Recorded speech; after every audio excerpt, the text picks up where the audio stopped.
Have you ever wondered about an empire that built these towering pyramids, commanded vast armies, and whose capital city once dwarfed even the grandest European capitals of its time? We're not talking about Rome or Egypt here. Welcome to History Unraveled. And get ready for another deep dive where we excavate the past to bring you the most compelling stories. Today you're joining us as we journey into the world of the Aztec Empire, also known sometimes as the Triple Alliance or the Tenochtitlan Empire.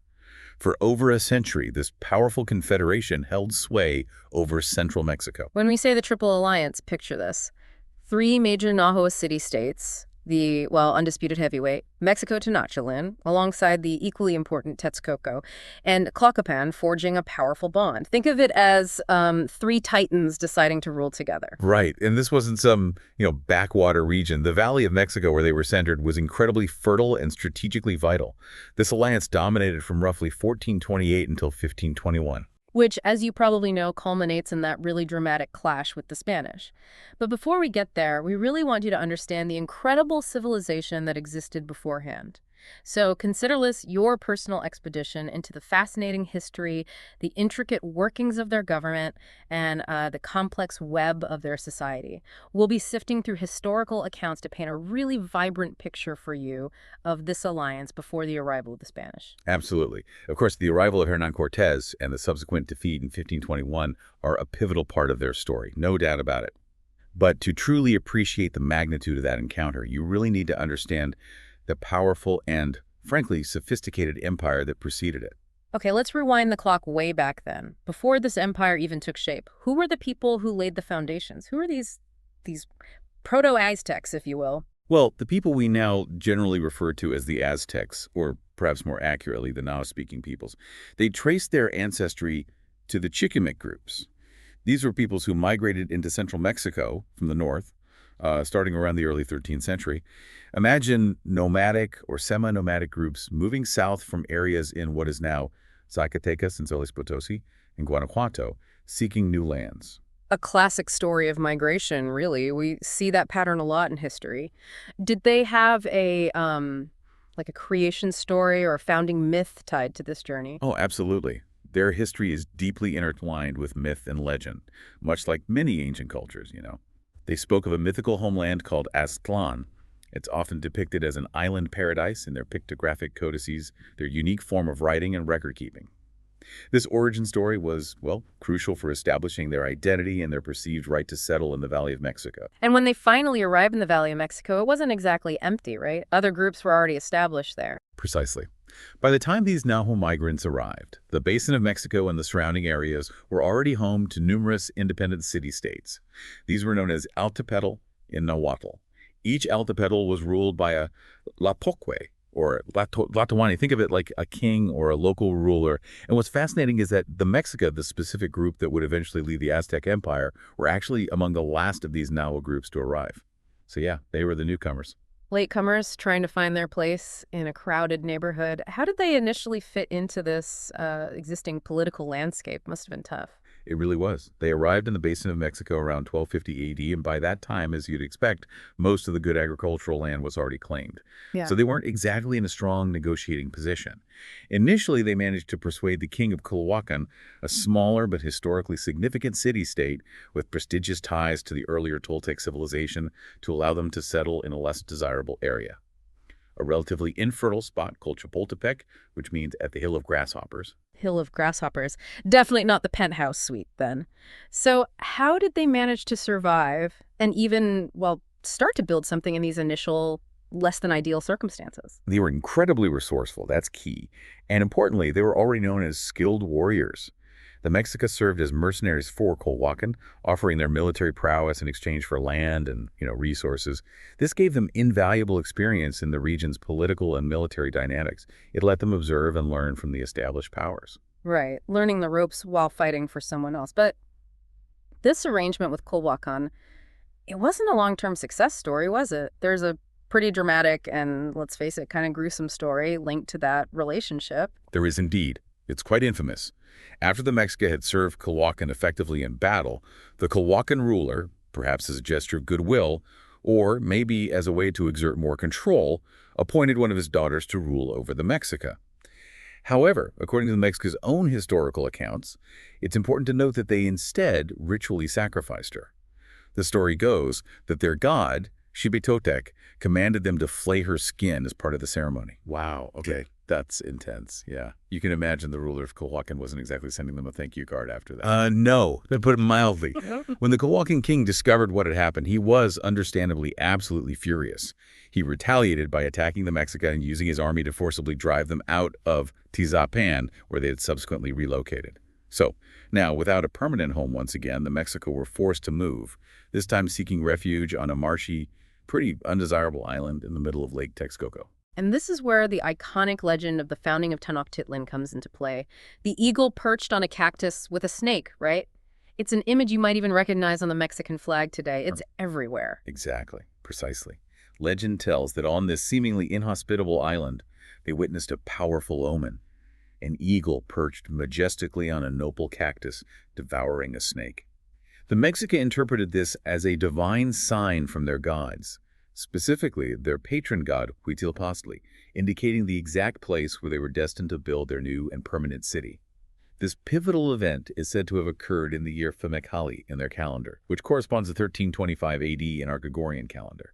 And that very island would eventually become the bustling heart of the magnificent city of Tenochtitlan. From serving as hired swords on, well, bug-infested land to founding their own capital based on a divine vision, that's quite a trajectory. So how did they make the leap from this relatively modest, maybe even desperate, beginning to becoming the dominant power in the entire region? Well, their long-standing reputation as incredibly fierce and effective warriors played a crucial role. That can't be overstated. Even in their early days, the Mexicans were known for their military prowess and their discipline in battle. Warfare wasn't just about territorial expansion for them, it was deeply, deeply woven into the fabric of their political and religious beliefs. This strong warrior ethos was a primary engine driving their ascent to power. And we mentioned their initial alliance with the city-state of Azcapotzalco. How did that particular relationship shape their climb to the top? That was after the Culhuacan debacle, right? Yes, after Culhuacan.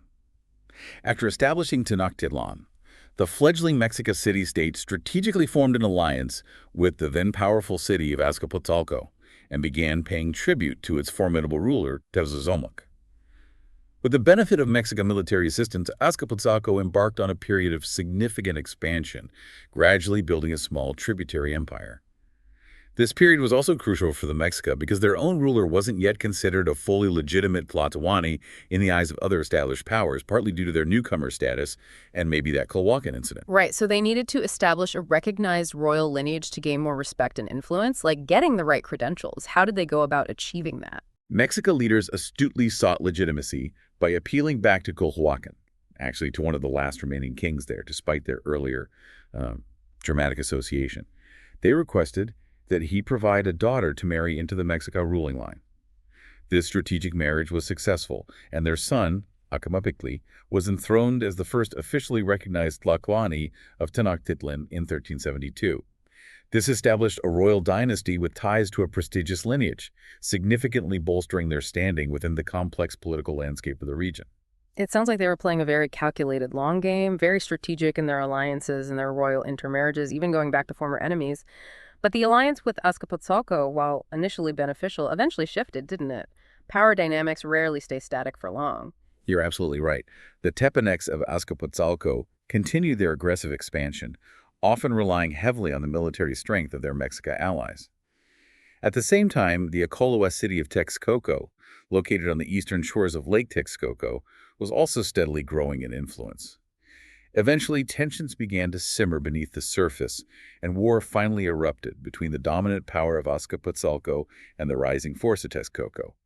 In this conflict, the Mexica sided with Azcapotzalco and played a significant role in the eventual conquest of Texcoco.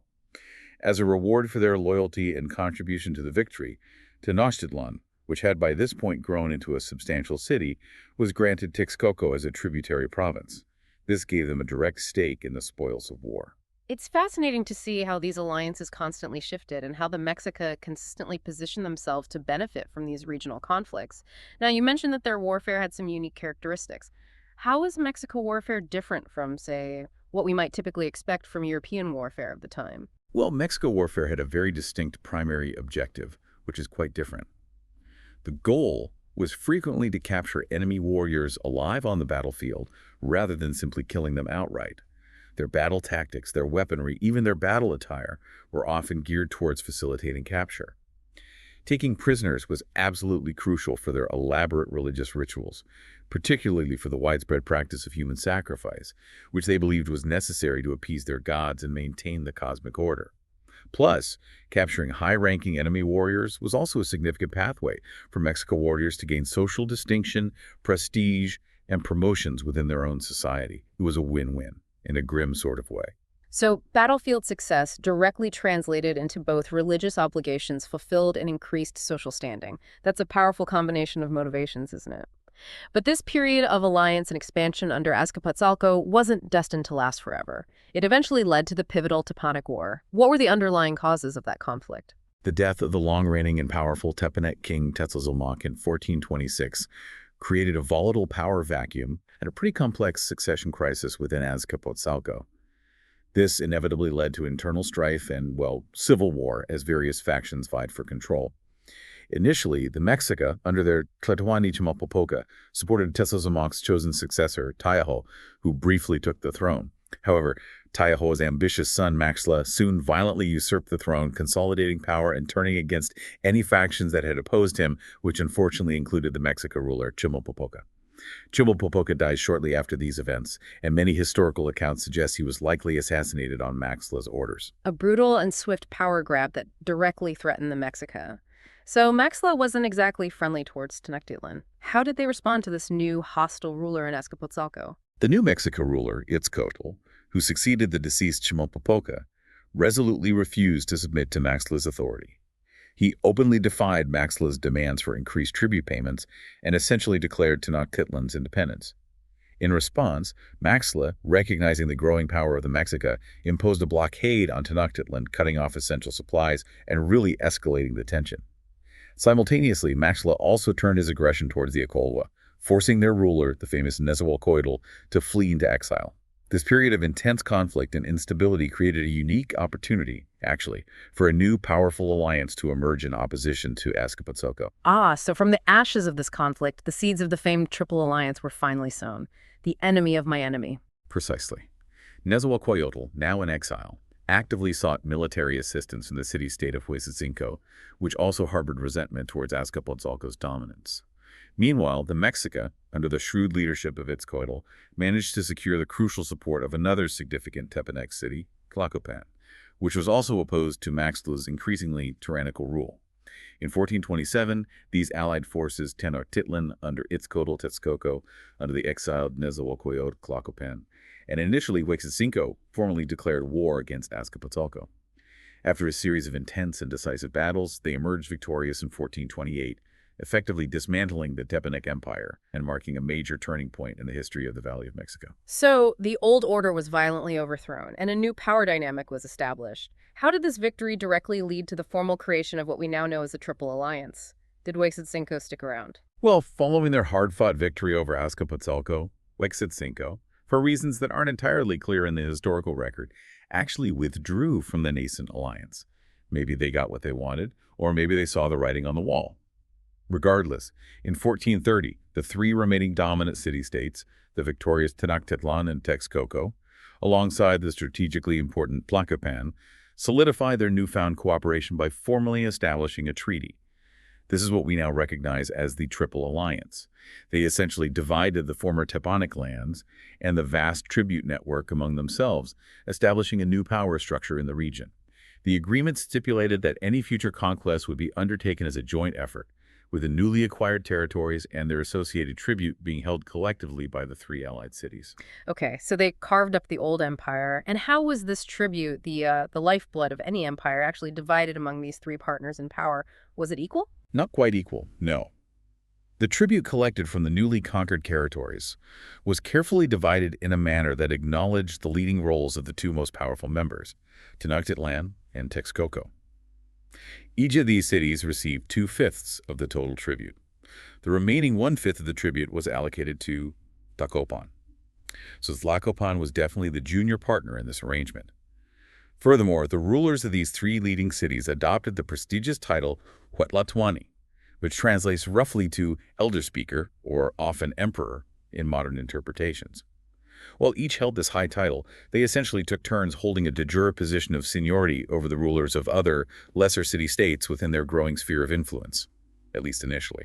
It sounds like an alliance of equals in principle, maybe, but you can already sense that the balance of power might have shifted over time. We know that Tenochtitlan eventually became the undisputed dominant force, didn't it? That's a very astute observation, yes. While the Triple Alliance was initially conceived as a cooperative of three largely self-governing city-states, with each member contributing roughly equally to military campaigns and sharing in the spoils, Tenochtitlan gradually and strategically maneuvered itself into the position of the dominant military power within the alliance. Key figures like Tlaxcala, he was incredibly influential, serving as a powerful advisor, almost a co-ruler, during the reigns of his brother Itzcoatl and nephew Moctezuma I and Moctezuma himself, who succeeded Itzcoatl in 1440, were instrumental in consolidating Tenochtitlan's authority and influence within the alliance over the course of the next century. So we've witnessed their dramatic rise to power through strategic alliances, military victories, but how did they effectively maintain control over such a geographically diverse and culturally varied territory? This leads us to the crucial aspect of their imperial reforms, right? How did they manage it all? Absolutely. Following the formation of the Triple Alliance, and particularly during the reign of Itzcoatl, with the immense influence of his advisor, Tlaxcala, significant and far-reaching reforms were implemented across the Aztec state and its religious ideology. There's a rather dramatic and historically significant claim, though debated by some, that Tlaxcala, in an attempt to reshape Aztec history and solidify the Mexica's central role, ordered the systematic burning of many, if not most, of the existing Aztec books, their pictographic codices. He reportedly argued that these records contained falsehoods and that it was not wise for the common people to have access to their history as it was previously recorded. Burning the books. Wow, that's a pretty radical and frankly kind of chilling act. What was the primary objective behind such a drastic measure? Seems extreme. The alleged burning of the extensive Aztec historical and religious records was likely a deliberate attempt to rewrite and reinterpret Aztec history from the perspective of the Mexica. It aimed to place them in a more central, divinely ordained, and glorious position within the narrative of the Valley of Mexico. It was a powerful tool, really, to solidify their ideological dominance and to retroactively justify their leadership role in the newly formed empire. Think of it as constructing a new, unified origin story that emphasized the Mexica's destiny to rule, controlling the narrative. A form of carefully orchestrated historical revisionism, then, cementing their authority by controlling the past. And the imperial reforms didn't end with rewriting history, did they? Especially after Moctezuma ascended to power. What else did they change? Precisely. Moctezuma I, building upon the groundwork laid by Itzcoatl and the influential Tlaxcala, instigated further significant reforms specifically designed to enhance and maintain control over the vast network of conquered cities and subject populations. One key aspect of these reforms was the systematic replacement of local rulers who were deemed uncooperative or rebellious with puppet rulers who were demonstrably loyal to the Mexica and the Triple Alliance. Furthermore, they established a more direct and efficient imperial tribute system, managed by specifically appointed Mexica tribute collectors known as calpics. These officials were stationed in the conquered territories and were responsible for directly assessing and collecting tribute from the local populations, effectively bypassing the traditional authority of the local dynasties and ensuring a steady flow of resources to the imperial center. So you can see how this moved the empire beyond simple tribute demands towards a more direct form of control, a crucial step in solidifying their power. So a more direct and assertive form of control over both the resources and the subject populations. Less trusting the local guys. What about the Ocoa under Nezahualcóyotl and Texcoco? Did they implement similar strategies in their sphere of influence within the Triple Alliance? He's often portrayed as more enlightened. Nezahualcóyotl, the highly respected ruler of Texcoco, also implemented a sophisticated policy within the Ocolawans. He strategically granted subject kings tributary holdings in lands that were geographically far removed from their own capitals. This was a clever tactic to incentivize cooperation and loyalty. If a local king were to consider rebellion against Texcoco, he would risk losing the valuable tribute he received from these distant foreign lands, thus creating a powerful disincentive for dissent. In instances of persistent rebellion or disloyalty, local kings in the Ocoa territories were sometimes not even replaced by new dynastic rulers from their own lineage, but rather by directly appointed calpics or governors, further eroding local autonomy. So, maybe enlightened, but still focused on control. It's interesting. A calculated combination of rewards and punishments, then, to keep the conquered territories firmly under their control. What about the social structure within the Aztec heartland itself? Were there significant changes implemented there to reinforce imperial power, keeping the home front stable? Yes, definitely. Moctezuma I also introduced a series of new laws that explicitly reinforced the existing social stratification within Aztec society. He clearly delineated the privileges and responsibilities of the nobility, Pipiltin, from those of the commoners, Macehualtin, and even instituted the death penalty for what were considered serious social transgressions, such as adultery. Education also underwent significant structural changes during this period. By royal decree, a religiously supervised school was established in virtually every neighborhood throughout the major Aztec cities. Wow, a widespread and standardized system of education. That sounds quite advanced. What were the key characteristics of these schools? Were they all the same? Not exactly the same, no. There were primarily two distinct types of schools established. In the commoner neighborhoods, there was an institution called a telpakali. Here, boys received basic religious instruction and, perhaps more importantly for the empire's military needs, rigorous military training. For the nobility, as well as for commoners of high standing who showed promise and aspired to become priests, skilled artisans, or high-ranking officials, there was a more prestigious and academically focused type of school known as a kalmakak. This institution offered a much more advanced and specialized education, focusing on areas like history, astronomy, calendrical systems, rhetoric, and the intricacies of religious practice. So you can see how education was deliberately tied to social class and the individual's future role within the imperial structure. So your social standing largely determined the kind of education you would receive and the path you would likely follow in life. Was there any avenue for commoners to rise in social status beyond the roles determined by their birth? Any social mobility at all? Interestingly, yes, there was some, though limited. Moctezuma I also introduced a new non-hereditary title called Quapili, which literally translates to eagle nobleman. This title could be conferred upon commoners who demonstrated exceptional merit through outstanding performance in military service or in civil administration. While the Quapili did not create a new noble lineage that would pass down through generations, it did represent a significant form of lesser nobility, awarded for individual achievement, somewhat analogous to a knighthood in medieval European societies, maybe. Commoners who received this honor were granted certain privileges and could rise in social standing, although they very rarely married into the royal families or achieved the highest levels of political power.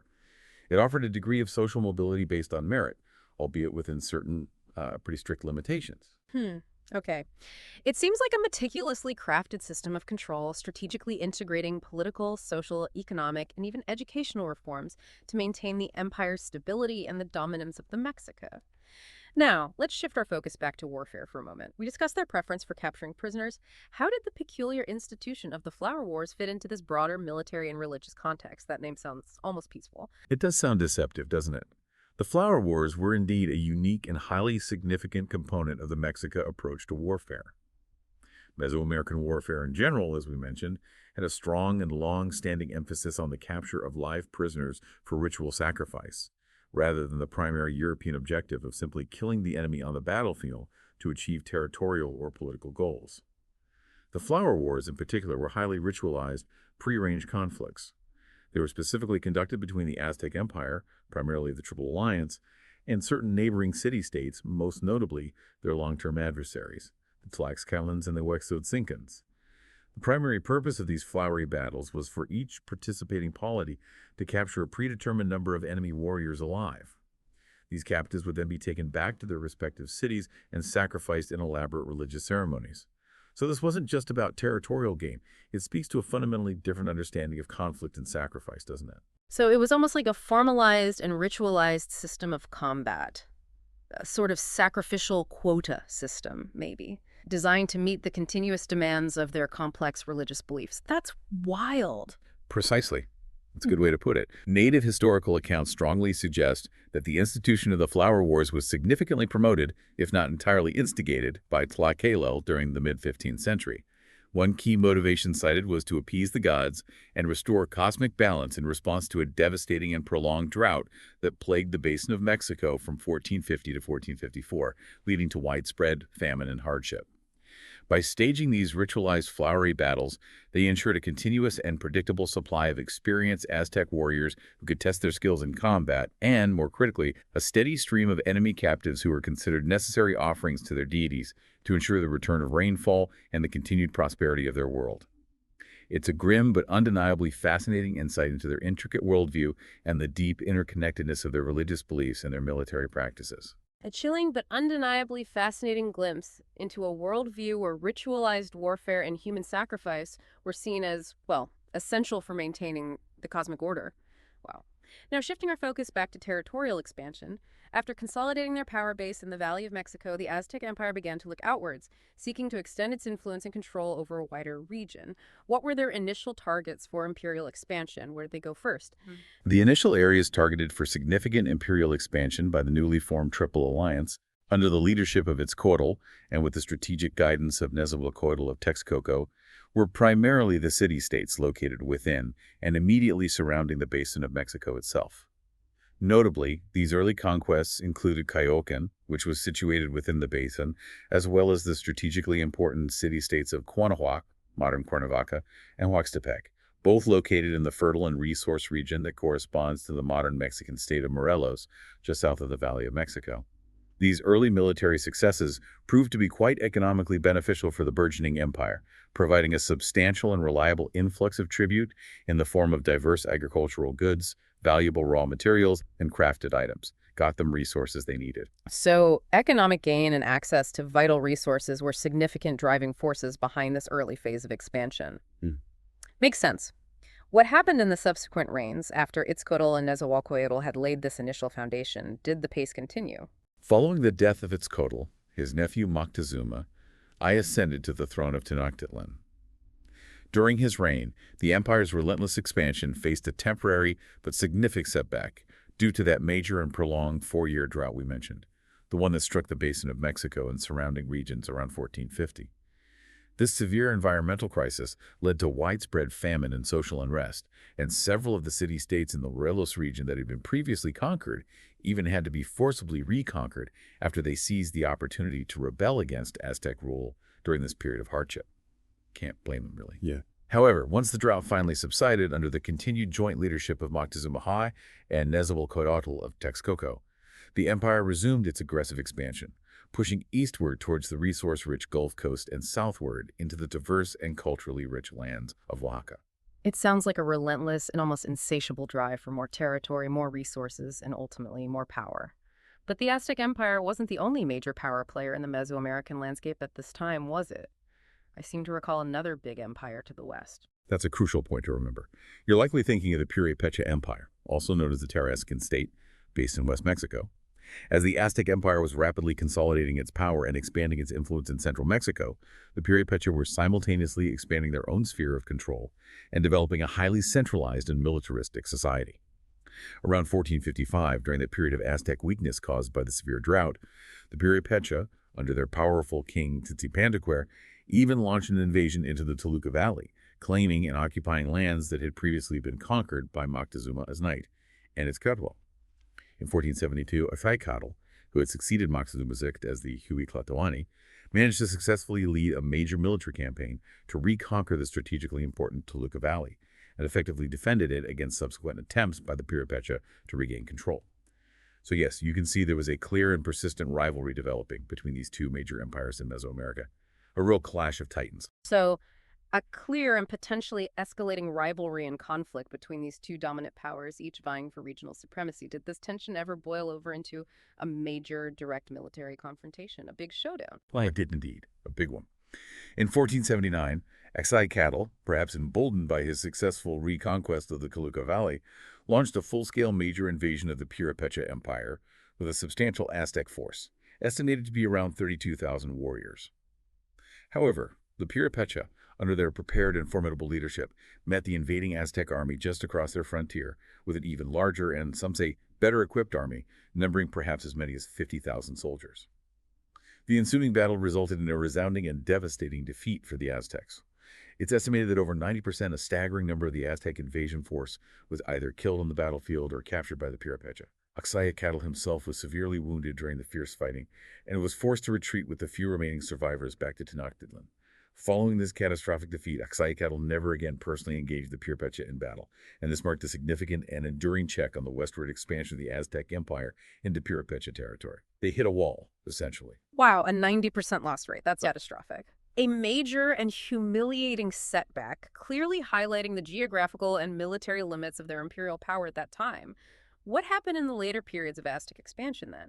In the years leading directly up to the dramatic arrival of the Spanish conquistadors, they focus elsewhere. Yes, they had to adapt.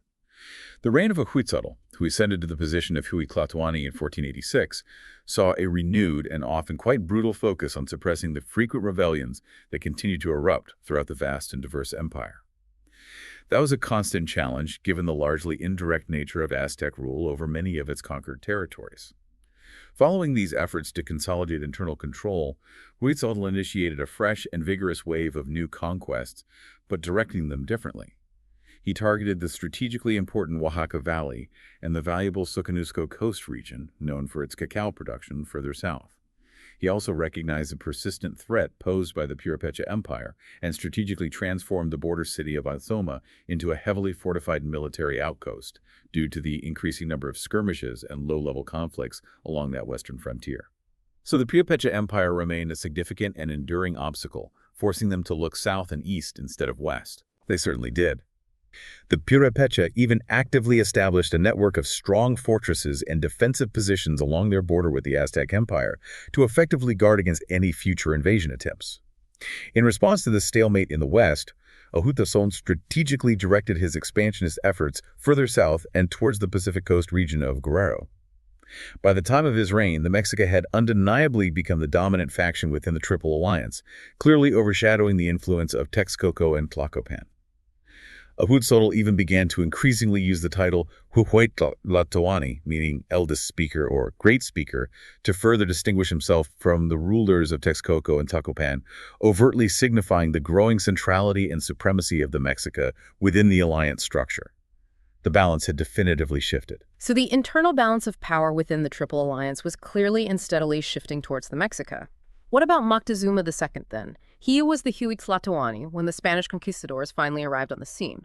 What were the key characteristics of his reign before everything changed? Moctezuma II, who succeeded Ahuitzotl in 1502, largely concentrated his efforts on consolidating the already vast territories conquered by his predecessors and further centralizing Jollicopa power within the Aztec capital of Tenochtitlan.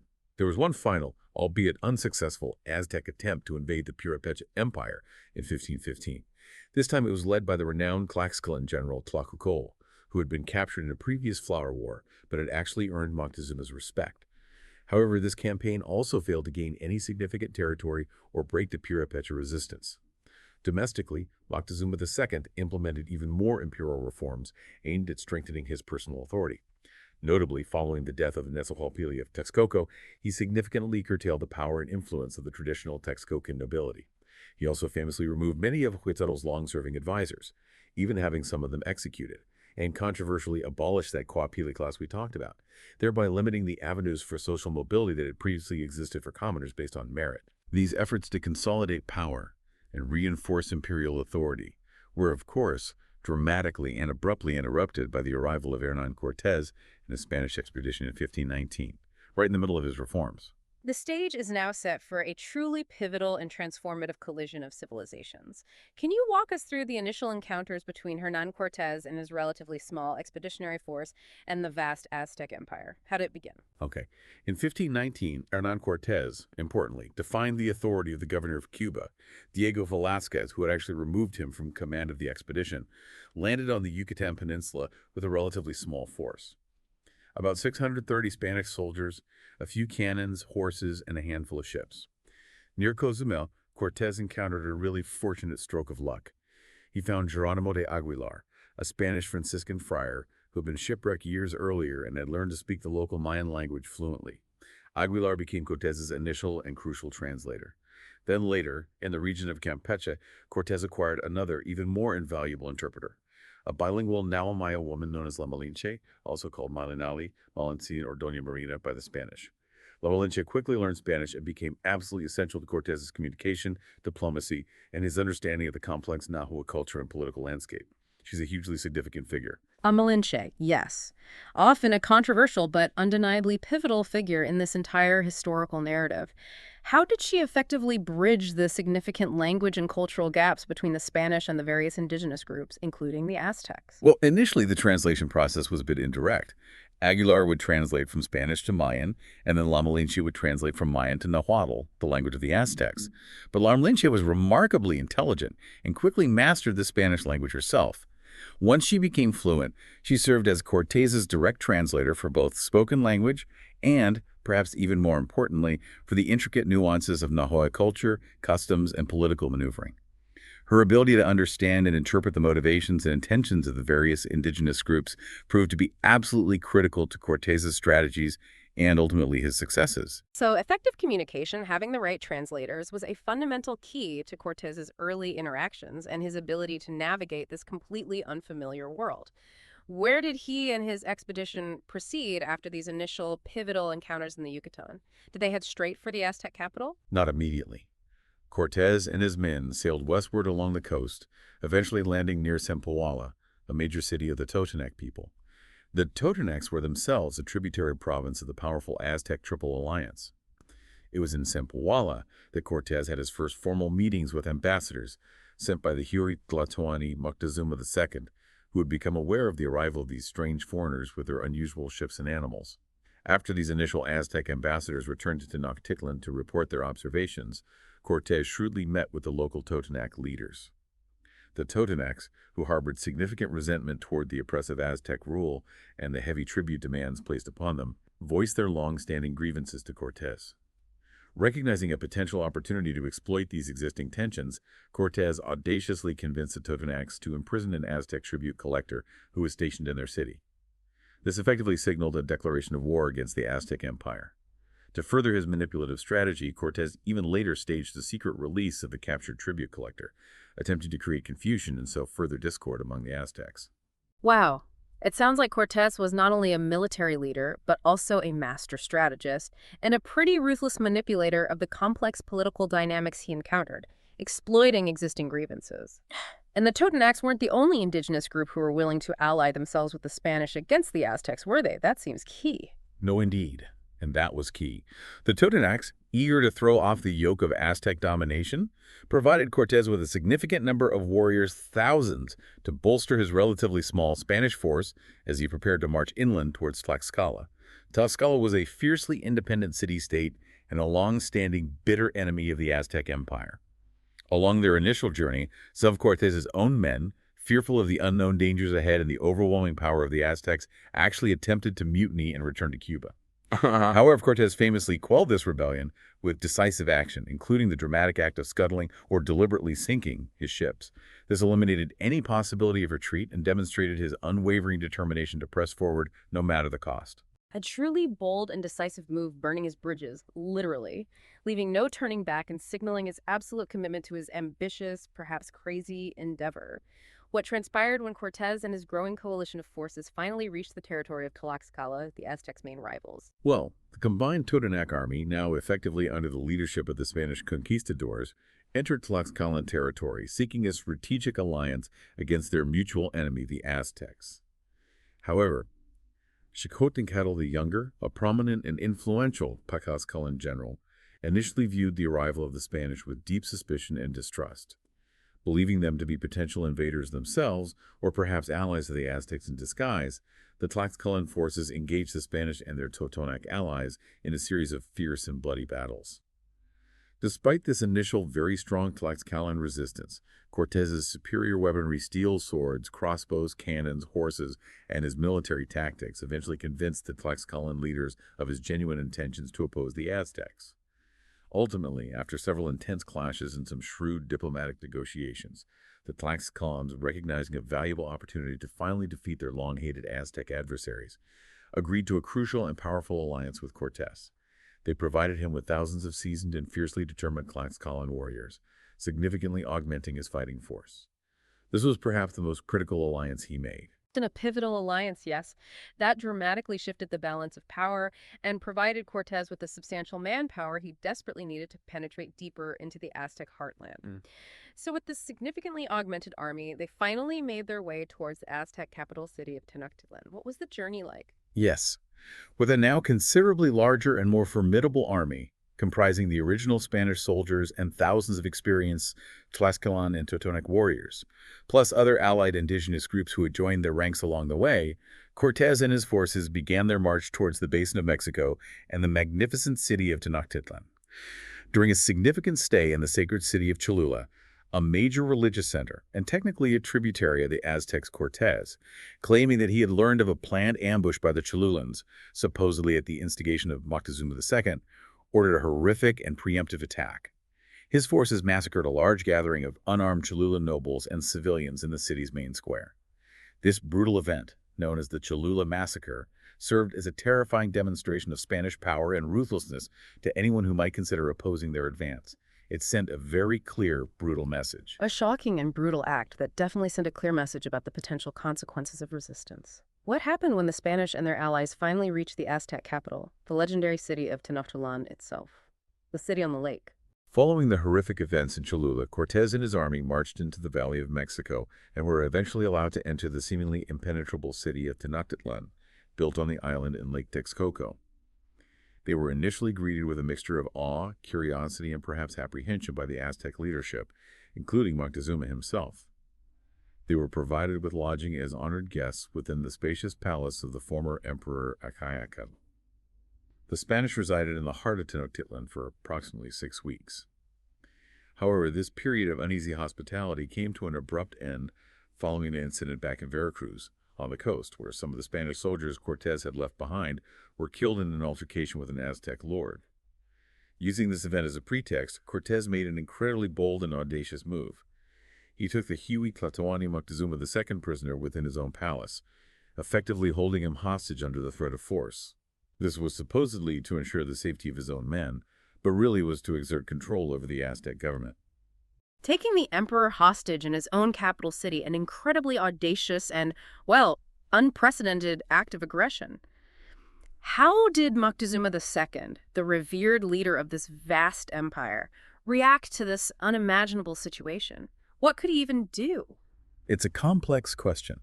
Despite being held captive within his own palace by the Spanish, Moctezuma II, seemingly under duress, continued to administer the affairs of his kingdom for several months. He essentially acted as a puppet ruler under the control of Cortés. However, this highly unstable and deeply resented situation was further complicated and ultimately disrupted by the unexpected arrival of a second, larger Spanish expedition led by Panfilo de Narvaez. This new force had been sent by the governor of Cuba, Diego Velázquez, with the explicit orders to arrest Cortés for his insubordination and unauthorized expedition. So Cortés suddenly had trouble from his own side. Right. So Cortés now faced not only the immense power of the Aztec Empire, albeit with its leader captive, but also a direct threat from his own countrymen coming to arrest him. How did he manage to navigate this incredibly precarious situation? He's trapped in the middle. Facing a two-front crisis, Cortés made another daring and strategically brilliant move. Leaving a portion of his forces in Tenochtitlan under the command of his rather hot-headed lieutenant Pedro de Alvarado, Cortés marched his remaining soldiers rapidly to the coast to confront Narvaez. However, instead of engaging in a direct, potentially costly military conflict, Cortés secretly and skillfully negotiated with many of Narvaez's officers and men. He persuaded them with promises of immense wealth and glory, the riches of the Aztec Empire, to betray their commander and join his own ranks. This shrewd tactic proved highly successful, and Cortés returned towards Tenochtitlan with a significantly larger Spanish force, having absorbed most of Narvaez's men. However, while Cortés was away dealing with Narvaez, his lieutenant Pedro de Alvarado committed a catastrophic error back in the capital. During a major and sacred Aztec religious festival, the Feast of Toxcatl, Alvarado, driven by fear and suspicion, claiming he believed the Aztecs were planning an attack, ordered a brutal and unprovoked massacre. His men attacked a large gathering of unarmed Aztec nobility, mostly dancers and priests, who were congregated in the great temple precinct for the religious ceremonies. Oh, no. A horrific and sacrilegious act that undoubtedly ignited open and widespread conflict within the already incredibly tense capital city. How How did the Aztec population respond to this brutal attack on their religious leaders and sacred traditions during a festival? The Aztec people were, understandably, utterly enraged and horrified by this unprovoked act of extreme violence and sacrilege committed against their most revered religious figures during one of the most important festivals. Their initial shock quickly turned to fierce and unified retaliation. They rose up en masse against the Spanish forces and their Tlaxcalan allies who were quartered in Izayacatl's palace. Cortés, upon his return to Tenochtitlan with his reinforced Spanish contingent, found the city in open revolt and his remaining forces under siege within the palace. After a series of intense and bloody battles fought through the city streets, Cortés managed to fight his way back to the besieged palace.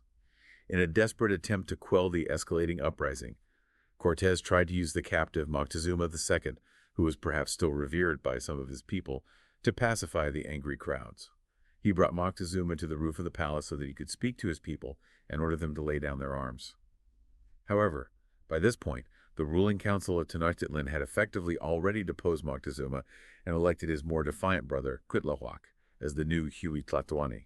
As Moctezuma addressed the crowd, he was struck in the head by a projectile, most likely a sling stone, maybe rocks thrown by his own people, who now viewed him as a traitor for collaborating with the Spanish. He died several days later from his injuries. The exact circumstances surrounding his death, whether from the wounds or perhaps killed by the Spanish afterwards, remain a subject of historical debate even today. A truly tragic and pivotal moment.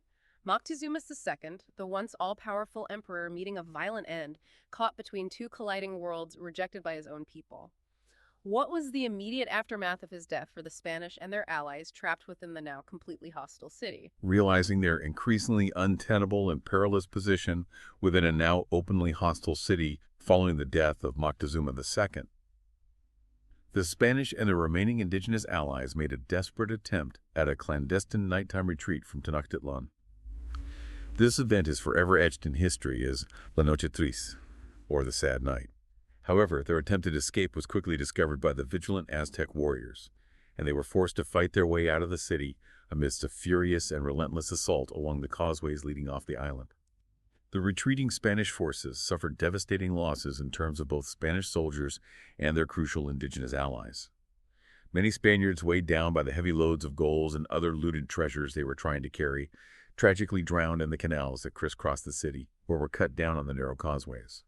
The survivors eventually managed to fight their way out of Tenochtitlan, finding temporary refuge in the nearby Tepanex city of Tlacopan, before retreating further, battered and broken, to the relative safety of Tlaxcala.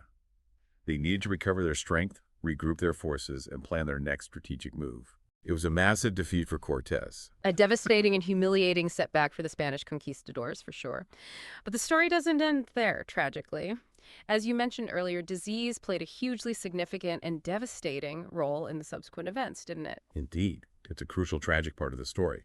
Following the Spanish retreat and their temporary absence from Tenochtitlan, a devastating smallpox epidemic swept through the city and the surrounding regions. This was a disease brought unknowingly by the Europeans. The indigenous population had absolutely no prior immunity to this European disease, and it spread with terrifying speed and lethality, decimating their numbers. It's estimated that perhaps over 50%, maybe even more, of the population in the Valley of Mexico succumbed to the disease within a short period. This included the newly elected Huitlatoani Cuitlahuac, who died after a very short reign of only about 80 days. The Aztec leadership then fell to Cuauhtemoc, a determined and courageous young leader, Moctezuma's nephew.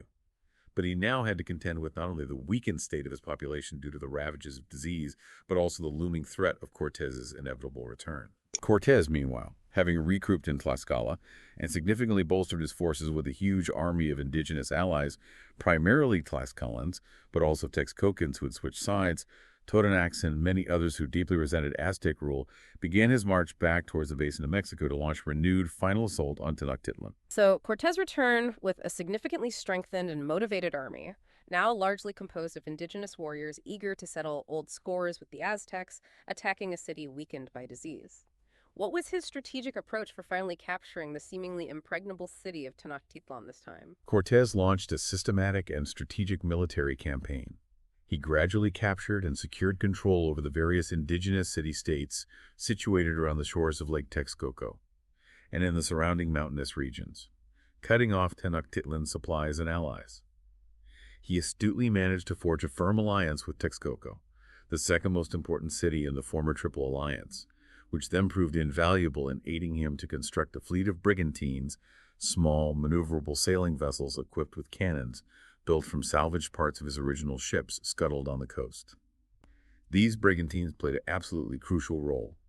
They allowed him to blockade Tenochtitlan from the lake, control the vital waterways used for supplies, support his ground troops attacking the causeways, and launch coordinated assaults directly into the city from the water. The siege of Tenochtitlan lasted for several long and brutal months, marked by intense house-to-house fighting, starvation within the city, and immense suffering on both sides. A protracted and brutal siege, effectively cutting off the Aztec capital by land and water. What was the ultimate outcome of this desperate struggle for control of Tenochtitlan? How did it finally end? Eventually, after months of relentless siege warfare, starvation, and the continuing effects of disease within the city, the Spanish-led coalition army launched a final, all-out assault. They attacked both by land, pushing along the devastated causeways, and by water, utilizing their fleet of brigantines to penetrate the city's canals. The fighting was incredibly fierce and desperate. The Aztec defenders, under Cuauhtémoc, fought with incredible bravery, street by street, house by house. But ultimately, the combination of superior European weaponry, the sheer number of indigenous allies fighting alongside the Spanish, the effects of the siege, and the devastation of disease overwhelmed the tenacious Aztec resistance. The once magnificent city of Tenochtitlan was systematically destroyed during the prolonged fighting. Cuauhtémoc, the last independent Aztec emperor, was finally captured on August 13, 1521, as he attempted to flee the ravaged city by canoe. Cortés kept him prisoner for several years, even resorting to torture, burning his feet in a futile attempt to extract information about hidden gold and treasures, before finally ordering his execution in 1525 during an expedition to Honduras. This tragic event marked the definitive fall of the great city of Tenochtitlan and the end of the independent Aztec Empire, ushering in a new era of Spanish colonial rule in Mexico. A truly dramatic and ultimately tragic end to a powerful and sophisticated empire. Now that we've traced the arc of their history, their rise and fall, let's delve into the intricate details of how this vast and complex Aztec empire was actually governed and administered on a day-to-day basis before the Spanish arrived. How did it all work? Right. The Aztec Empire, it's really crucial to understand, functioned primarily as a hegemonic empire. This means that its control over its vast territories was exerted indirectly through a sophisticated system of tribute extraction and strategic alliances, rather than through a directly administered, centralized unitary government in the same way that, say, the Roman Empire or many later European empires operated. While the empire encompassed a diverse range of ethnic groups and languages, its principal mechanism of rule was the regular collection of tribute goods, materials, labor from conquered city-states, and subject populations. They largely allowed local rulers and existing political structures to remain in place, provided that the required tribute was consistently delivered. The American historian Alexander J. Model has even classified it as an informal empire, where the Triple Alliance didn't necessarily claim supreme sovereign authority over all conquered territories, but simply expected and enforced the regular payment of tribute. So unlike a directly ruled empire where they might install their own governors everywhere, the Aztecs mostly let local rulers stay in charge as long as they paid up. Think of it like a dominant power in a neighborhood. They don't control every house directly, but everyone knows who's in charge and pays their dues. Okay, so it wasn't a tightly integrated, unified state with a centralized bureaucracy in the European sense, more like a network held together by tribute and military threat. How did this system of largely indirect rule actually function in practical terms across such a large and diverse area? Well, the vast majority of areas within the Aztec Empire retained their pre-existing political organization as independent city-states, known, as we've said, as Altepetl. Each was governed by a hereditary ruler known as a Tlatoani. Even after the formation of the Triple Alliance and the subsequent rapid expansion of its territories, the Altepetl remained the fundamental unit of local political organization throughout the empire. This decentralized structure, where local Tlatoani were generally allowed to remain in their positions after a successful conquest, as long as they pledged allegiance and consistently paid the agreed-upon tribute to the Triple Alliance, was a key characteristic of the empire's hegemonic form of control. It allowed the Aztecs to govern a large and diverse population without the need for a massive and costly centralized bureaucracy to manage every local detail. So, a significant degree of local autonomy was maintained in exchange for the regular and reliable delivery of tribute. But there must have been some form of central administrative structure within the Triple Alliance itself to oversee this vast system, right? To coordinate things. Absolutely. While the term Aztec Empire is, strictly speaking, a modern designation, the core of this political entity undeniably consisted of the alliance of the three dominant Nahuatl-speaking city-states located in the Valley of Mexico: Tenochtitlan, Texcoco, and Tlacopan. Over time, as we've discussed, Tenochtitlan gradually rose to become the clear dominant power within this alliance, although the formal structure of the Triple Alliance technically persisted until the arrival of the Spanish. The overall administration of the empire was largely conducted through these traditional indirect means, relying on the existing hierarchies within the Contrat Altepetl. However, as the empire grew in size and complexity, some nascent bureaucratic structures and appointed officials did begin to emerge, indicating a gradual trend towards greater centralization, particularly in the direct oversight of tribute collection, which was, after all, the main point. Okay, let's delve deeper into that central administration then. Who were the key figures involved at the top, and what were their specific roles and responsibilities within this imperial structure in Tenochtitlan? Well, prior to the reign of the influential Texcocan ruler Nezahualcóyotl, the Aztec political system functioned more akin to a traditional Mesoamerican confederation. You had largely independent Altepetl, each led by their own Tlacoani, who in turn oversaw smaller village headmen who supervised groups of households. A Huey Tlacoani, or Great Speaker, served as a paramount ruler presiding over several of these Tlatoani. However, following the reforms and innovations under Nezahualcóyotl, and especially later under the Mexica, the administrative system began to evolve towards more direct control. In some instances, particularly in newly conquered or persistently rebellious Altepetl, the hereditary Tlatoani were replaced by directly appointed stewards known as Calpics. The primary responsibility of these Calpics was to directly oversee the collection of tribute owed to the Huey Tlatoani and the Triple Alliance, often bypassing the traditional authority of the local ruling families. So, a significant move towards a more direct form of control, particularly over the crucial matter of tribute collection. Makes sense. And what about the role of the Huey Tlatoani himself, the emperor figure? What were his primary duties or responsibilities in governing the empire? Was he involved in everything? The primary focus of the Huey Tlatoani of Tenochtitlan was largely on the external affairs of the empire. This included managing the vast and complex tribute network, overseeing military campaigns and diplomatic relations with other polities, and directing the ongoing expansion of the empire's territories.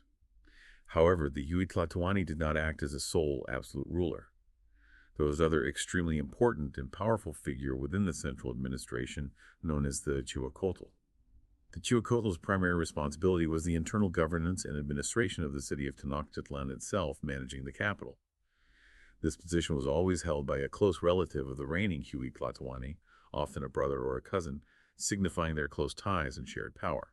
For example, the incredibly influential Tlacaelo, whom we keep mentioning, served as Chihuacotl under several successive Huey Tlatoani, wielding immense authority and really shaping the course of the empire from this internal position. The Cihuacotl, right, which translates to female snake or woman serpent. That's a rather intriguing and symbolically charged title for what sounds like a powerful male official. What exactly did this powerful role entail? Why the name? It is intriguing, isn't it? The title and the associated responsibilities of the Cihuacotl, while not fully equivalent to a European viceroy or prime minister, certainly bore some similarities in terms of power. The female aspect of the title likely reflects the dualistic nature of Nahua cosmology. The Tecuacotl was often associated with the female aspects of governance, internal affairs, justice, the marketplace, perhaps even the wet season, and its associated agricultural cycles, contrasting with the Huey Tlatoani's more prominent role in the male domains of warfare, external diplomacy, and perhaps dry season rituals. Despite often being perceived as a secondary position to the Huey Tlatoani, the Tecuacotl could wield considerable political influence and executive power, as demonstrated by the long and impactful tenure of Tlacalel. This office of Quetzalcoatl existed not only in Tenochtitlan, but also in other significant Altepetl within the Triple Alliance, such as Azcapotzalco, Culhuacan, and Texcoco, highlighting its importance in the broader political landscape. It was a key administrative role. Okay, so it sounds like a critically important second in command, almost, wielding significant authority in the day-to-day administration of the capital and perhaps parts of the empire. What other key elements formed the central administrative structure of the Aztec Empire, besides these two main figures? Well, early in the history of the Aztec Empire, Tenochtitlan developed a powerful four-member military and advisory council that played a crucial role in assisting the Huey in his decision-making processes. These four high-ranking officials held specific titles. The Tlaquequatl, roughly Chief of the Armory or House of Darts; the Tlaquequatl, a High General Cutter of Men; the Ezhuahuacatl, perhaps Bloodshedder, another military judicial role; and the Tlihuanquilqui, Master of the Dark House, possibly linked to priests or records. This council not only provided essential advice on matters of war, diplomacy, and governance, but also served as a critical check on the potential ambitions of the nobility, as the next Huey Tlatoani was traditionally selected from within its ranks. Furthermore, this system of checks and balances ensured that no single individual could accumulate excessive power, as any proposal or decision made by one council member could theoretically be counteracted by the consensus of the other three.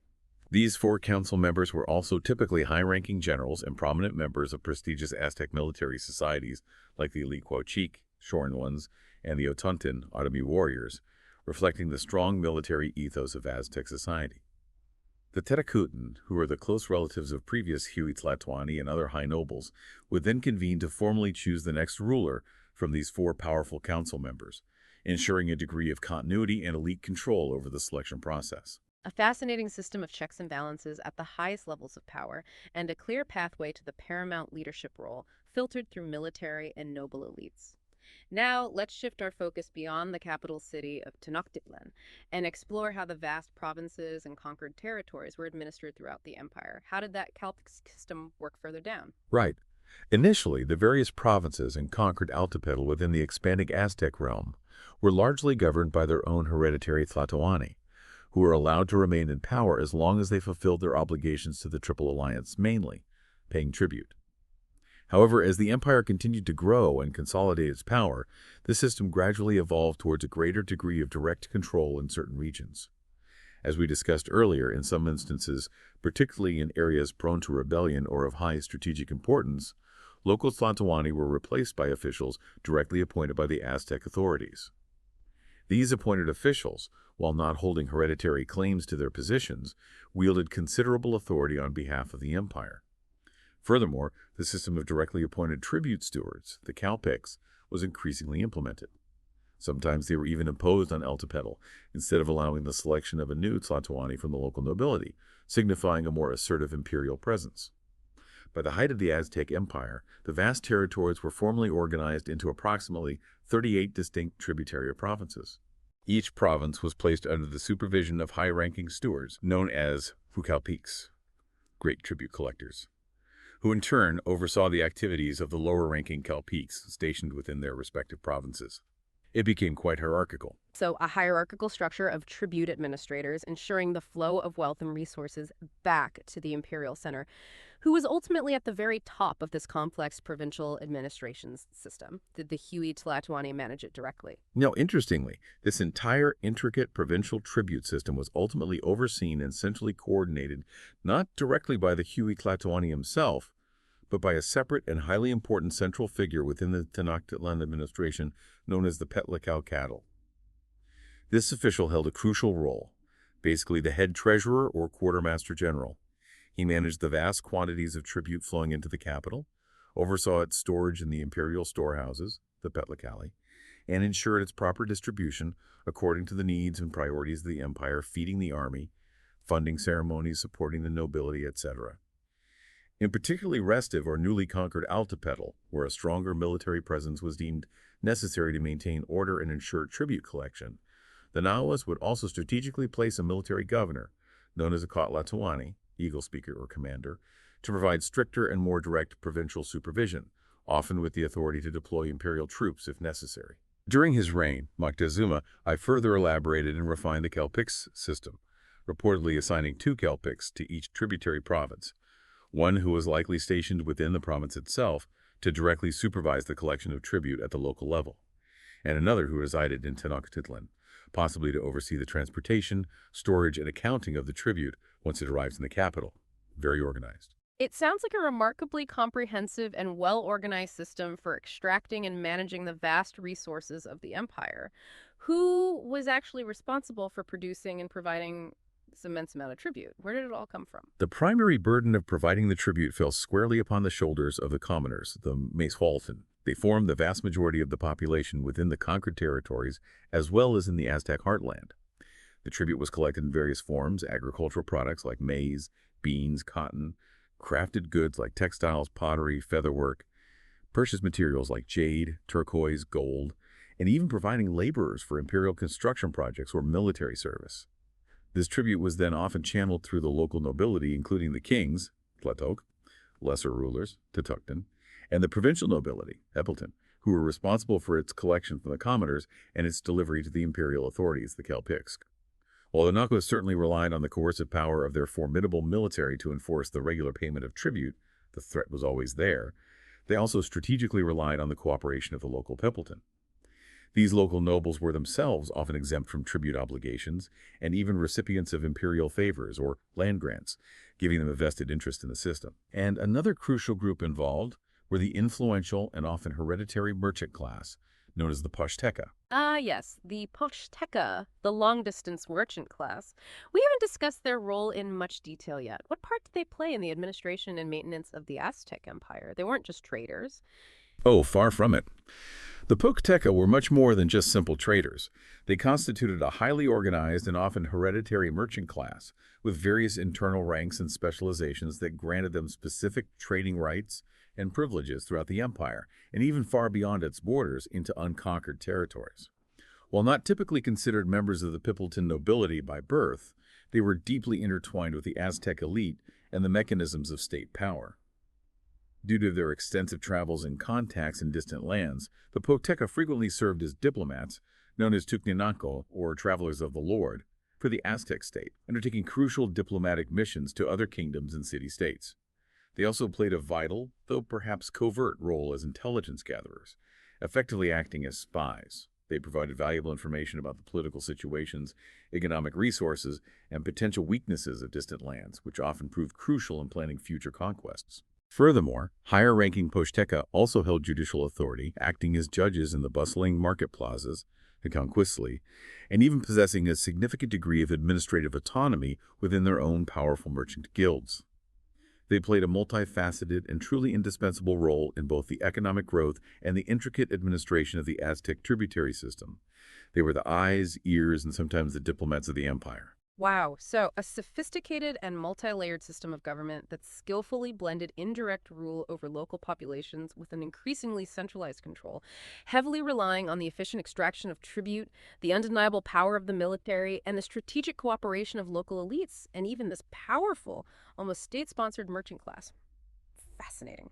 Now, let's turn our attention to the ideological foundations of this empire, their complex state religion, which seemed to be so deeply interconnected with their expansionist policies and their overall governance. What was at the core of their beliefs? Okay. Nahua metaphysics, at its core, revolves around the profound concept of Titl. Now, Titl is often translated as God or sacred, but it's more complex. They perceived it not necessarily as a collection of distinct, separate gods in the Western sense, but rather as a single dynamic, all-encompassing sacred power or divine energy that continuously generated, sustained, and regenerated the entire cosmos. This fundamental concept was often conceptualized in a form of maybe monistic pantheism. It manifested as the supreme, dualistic creator entity, Omatitl, two God, both male and female, but also expressed itself through a vast and complex pantheon of lesser deities and representations of various natural forces and aspects of human existence. It's important to note that the educated priestly class and the intellectual upper classes within Aztec society tended to hold more abstract and perhaps monistic views of Titl, while the popular religious beliefs and practices among the general uneducated populace were more focused on the polytheistic and mythological narratives involving the more anthropomorphic and relatable aspects of the diverse pantheon. So different levels of understanding coexisted. Hmm, interesting. So, a complex and nuanced theological framework with different levels of understanding and interpretation existing within different segments of Aztec society. How did the state-sanctioned religion function within this intricate intellectual and social context? What was its role for the empire? The state-sanctioned religion of the Aztec Empire served the dual and often intertwined purposes of fulfilling the spiritual needs and cosmological understanding of the ruling upper classes, while simultaneously maintaining social control and ideological hegemony over the lower classes and the vast array of conquered populations within the empire.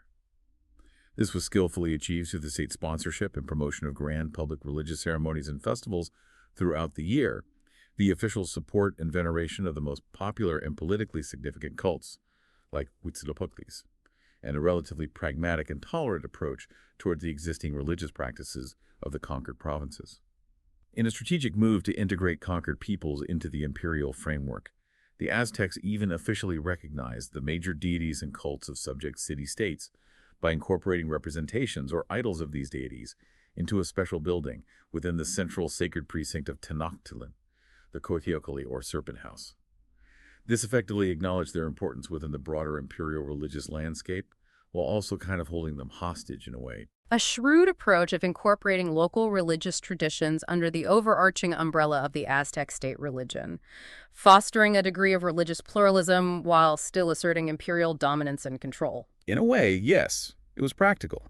However, the central and defining imperial cult of the Aztec Empire specifically focused on the worship of Huitzilopochtli, the uniquely warlike patron deity of the Mexica people themselves. While conquered peoples were generally permitted to continue their own traditional religious practices and venerate their local deities, they were also expected to incorporate Huitzilopochtli into their local pantheons and to participate, at least nominally, in the imperial rituals dedicated to him, especially paying tribute that supported his cult. This served as a clear religious marker of their subjugation and integration into the political and ideological framework of the Aztec Empire. You had to acknowledge the boss as God. Right. So, acknowledging and incorporating the Mexica's powerful patron deity was a key sign of submission and integration into the imperial system. What about the Aztec rulers themselves, the Tlatoani and the Huey Tlatoani? What was their specific connection to this intricate religious ideology? Were they seen as divine? Aztec rulers, whether they were the local Tenochtitlan or Tlatoani governing individual Altepetl, or the paramount Huey Tlatoani at the head of the empire, were universally viewed as divine representatives of the gods on earth. They ruled by a divinely ordained right. The fundamental principle of Tlatoani, meaning rulership or the right to rule, established that this sacred right was inherited through lineage and descent from previous legitimate rulers, thus legitimizing their authority in the eyes of their subjects. Political order was therefore perceived as a direct reflection of the divinely established cosmic order.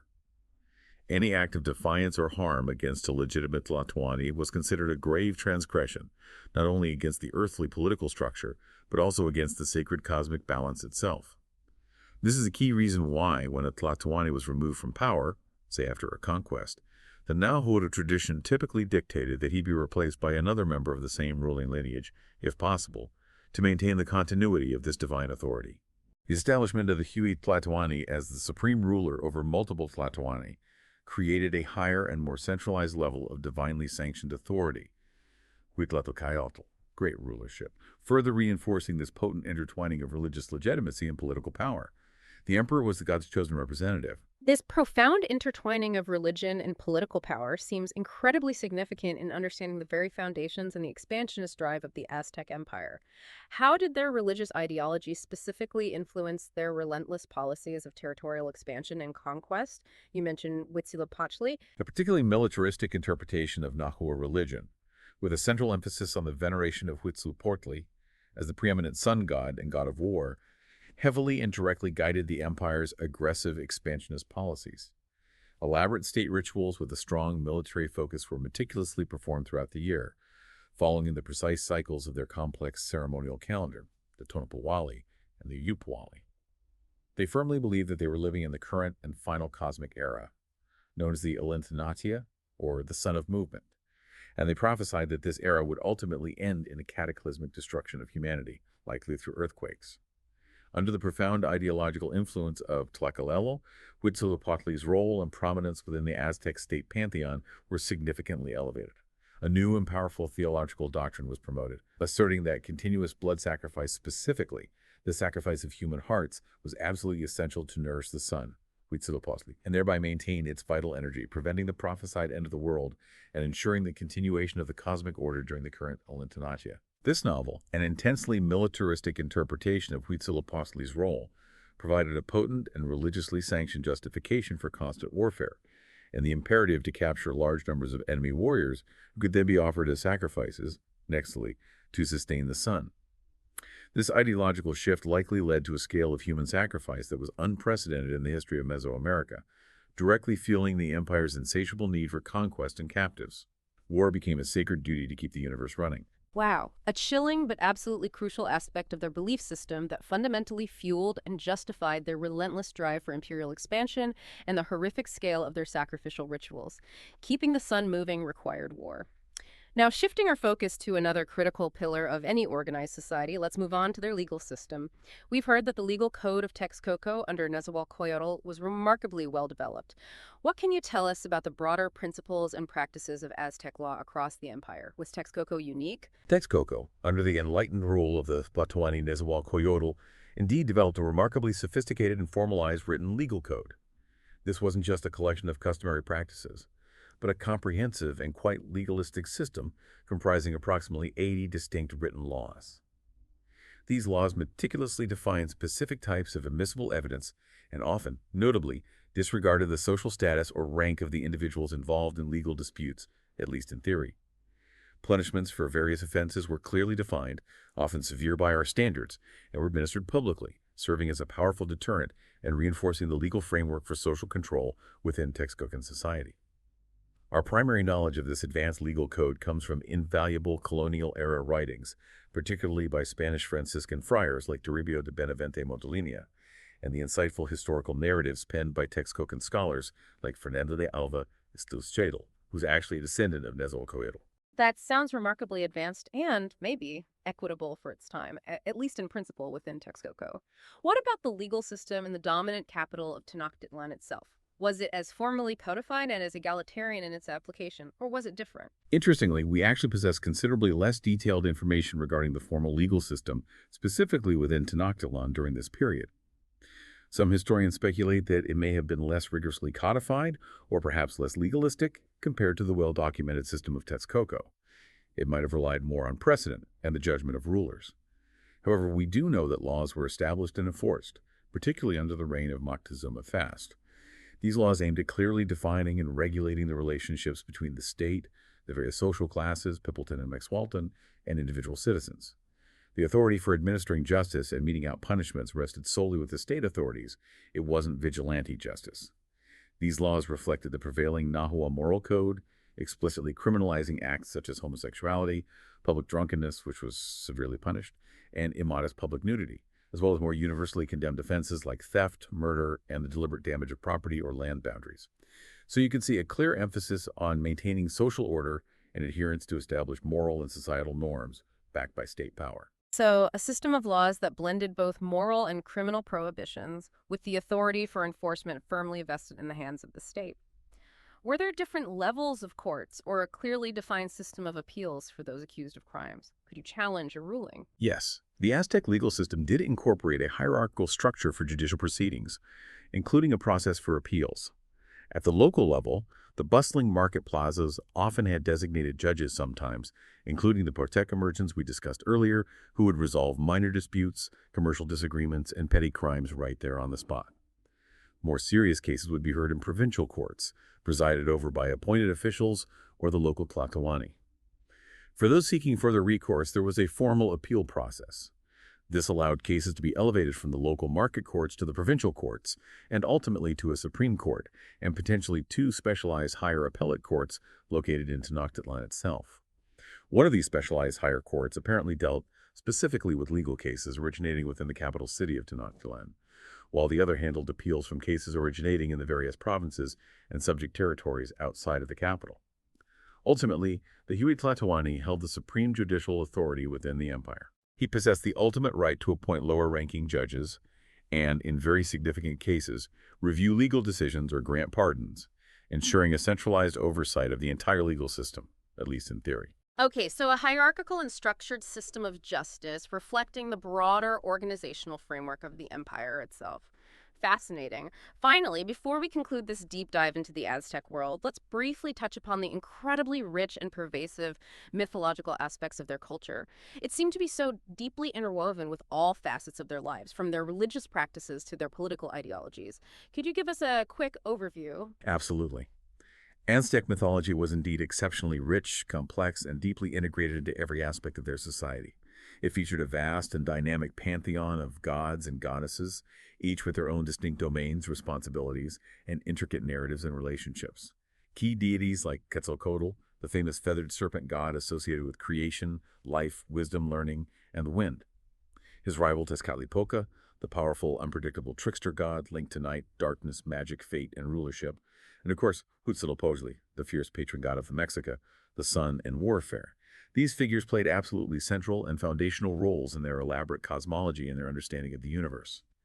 The Aztecs also held a cyclical view of time, believing in a succession of different cosmic ages or suns, each ruled by a different deity and ending in a cataclysmic event. They believed that they were currently living in the fifth and final sun, the Ollantaytamtla, sun of movement, presided over by Tenochtitlan, often identified with Huitzilopochtli, and this belief profoundly shaped their religious practices, their sense of urgency, and their perception of their place in the cosmic order. Their mythology also imbued certain places with deep sacred significance. Aztlan, their mythical ancestral homeland, Tenochtitlan itself, founded according to a divine prophecy and omen on the lake. Teotihuacan, the ancient ruined city they revered as the place where the current sun was created. And Mictlan, the shadowy and multi-layered underworld ruled by the formidable death deities Mictlantecutli and Mictacatihuatl. These profound mythological beliefs permeated their religious rituals, their understanding of the natural world, their incredible artistic expressions, and even the very structures of their political and social organization, providing a unifying, albeit complex, framework for their entire civilization. A world absolutely steeped in myth, legend, and a deep spiritual understanding that profoundly shaped their entire civilization, from the grandest imperial policies down to the most personal aspects of daily life. It's really quite something. So, as we bring this incredibly detailed deep dive into the fascinating world of the Aztec Empire to a close, what are some of the most crucial key takeaways that you, our listener, should perhaps remember about this powerful and influential civilization? Well, I think we've journeyed through their remarkable rise, haven't we? From relatively humble, even marginal origins, to their eventual dominance over a vast territory in central Mexico. This was achieved through a strategic combination of shrewd alliances and truly formidable military power. Their system of governance was a fascinating and complex blend of largely indirect, hegemonic rule over conquered populations, coupled with an increasing degree of centralized control, particularly over tribute. And it was all underpinned by that sophisticated and often brutal system of tribute extraction. We explored their unique approach to warfare, with its distinctive emphasis on capturing live enemies for sacrificial rituals, a practice deeply intertwined with their intricate and frankly demanding religious ideology. That ideology, with its central focus on the patron god Quetzalcoatl and the perceived necessity of continuous blood sacrifice to keep the cosmos running, ultimately fueled their relentless drive for imperial expansion. We also touched upon their surprisingly well-developed legal system, particularly the advanced legal code of Texcoco, and the pervasive and deeply influential role of their rich and multifaceted mythology in shaping their worldview and their place in the cosmos. It's truly a civilization that, as you said, defies simple categorization and absolutely deserves a deeper understanding than the often brief, conquest-focused mentions it receives in broader historical narratives. Yeah, it's truly remarkable how a civilization that's often reduced in popular imagination to just its dramatic final clash with European conquistadors reveals such an incredibly nuanced, sophisticated, and often surprisingly advanced history when you take the time to really dig beneath the surface. The sheer level of organization, the intricate blend of pragmatic political control with deeply held spiritual beliefs, it's a testament to the complexity and ingenuity of human society throughout history, isn't it? Absolutely. And what we've explored today, as comprehensive as it might have seemed, is still just scratching the surface of a truly rich and multifaceted history. I mean, countless aspects of Aztec society, their impressive advancements in art, architecture, engineering, like the Chinampas, their remarkably accurate calendar system, their intricate social customs, poetry, philosophy, they all deserve far more in-depth study. We sincerely encourage you, if your curiosity has been piqued by our discussion today, to delve further into the resources available. There are many great books and articles out there, and to explore the many other fascinating facets of this remarkable civilization. Definitely. And as you reflect on the intricate tapestry of Aztec society, from their legendary founding on that island to their sudden and dramatic end at the hands of a relatively small band of foreign invaders, aided by internal divisions and disease, maybe consider this. The very narratives we often rely on to understand their history were largely written, or at least heavily filtered, by those who ultimately conquered and sought to replace their world. So, considering the intricate tapestry of their society, their sudden and dramatic end raises a profound question. What other powerful stories from the past might we be only scratching the surface of, and what can they still teach us about the rise and fall of human endeavors, and maybe even about the biases in how history gets told? That's a powerful thought to end on. Thank you for joining us on this deep dive into the world of the Aztec Empire.